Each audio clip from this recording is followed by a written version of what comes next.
JM Fiang, may bagong couple necklace na bigay mismo ng kanilang mga fans sa Dubai. At wow, grabe nagpasabog ng suporta ang mga solid fans ni Fiang sa kanyang in-endorse. Sinuportahan ng fans ang mang-inasal dahil yan mismo kay Fiang. Ang ganda ng naisip ng Fiang fans.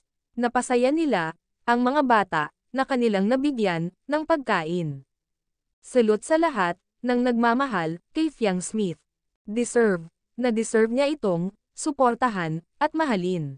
Syempre, kabilang na din dyan ang kanyang best man na si JM Ibarra. Puro bigatin sa industriya ang ambassador ng mang-inasal. Kabilang na nga dito sina Angel Locsin at Coco Martin. At ang newest face endorser ng mang-inasal ay walang iba kundi si Fiang Smith. Nagpasalamat nga si Fiang sa kanyang bagong family, ang mang-inasal. Lukang Fiang Smith, in green, ay superb sa ganda. Winelcome din ni Miss Dimples Romana si Fiang bilang new kapamilya ng mang-inasal.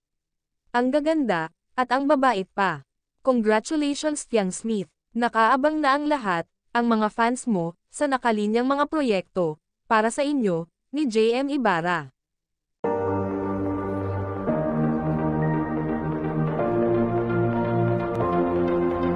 If you're someone who needs to hear this, take a breath. For those who put others first when they're